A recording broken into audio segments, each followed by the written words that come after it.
বাসার পরে আমরা 4-5 সেকেন্ড থাকেও আবার নিচ দিকে চলে যায়। ময়মনসিংহের ফুলবাড়িয়া উপজেলার তেলিগ্রামের একটি শতবর্ষী পুকুর এখন আলোচনার কেন্দ্রবিন্দু।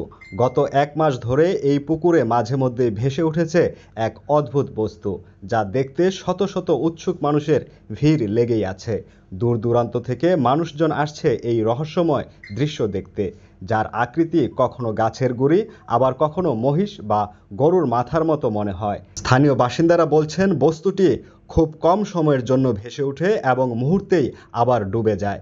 এটি দেখতে বিভিন্ন রং ধারণ করে এবং ভিড় কম থাকলে এর ভেসে ওঠার সম্ভাবনা বেশি থাকে। যারা এটি দেখতে আসছেন তাদের অনেকেই নিরাশ হয়ে ফিরছেন, কারণ এটি ভেসে ওঠার কোনো নির্দিষ্ট সময় নেই।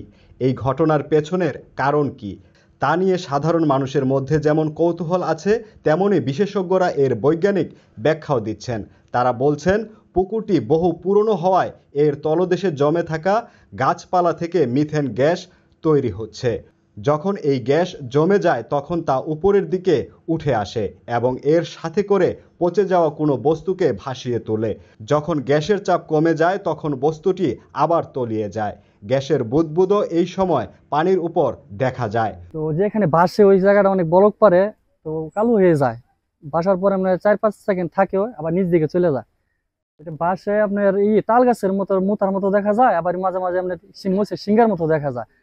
তো কিছুদিন আগে আমি আসছিলাম, নানি আমাকে বলতেছে আসলে যখন তোর নানার যে বাপ ছিল আমার শ্বশুর, সে তার একবার মানে 7 দিনের জন্য নিচে পুকুরের ভিতরে নিয়ে 7 দিন রাখছে। রাখার পরে আবার তারে ওভাবেই মানে এমন ভাবে ফিরাই দিছে যে তার শরীরে কোনো পানি নাই। তবে স্থানীয় প্রশাসন এই রহস্যের জট খুলতে বদ্ধপরিকর। তারা জানিয়েছে, ফায়ার সার্ভিসের ডুবুরি দলের মাধ্যমে পুকুরটির তলদেশে অনুসন্ধান চালানো হবে, যাতে এই রহস্যের আসল কারণটি উন্মোচিত হয়।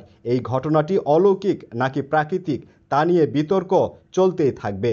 এদিকে বৃহস্পতিবার ফুলবাড়িয়ার পলাশতলীর 4 সাধারণ শিক্ষার্থী ওই পুকুরের নামে রহস্য উদ্ঘাটন করতে ঘণ্টাখানেক পুকুর তল্লাশির পর সেখান থেকে ডাব গাছের গোড়ালি পাওয়া যায় বলে জানান তারা।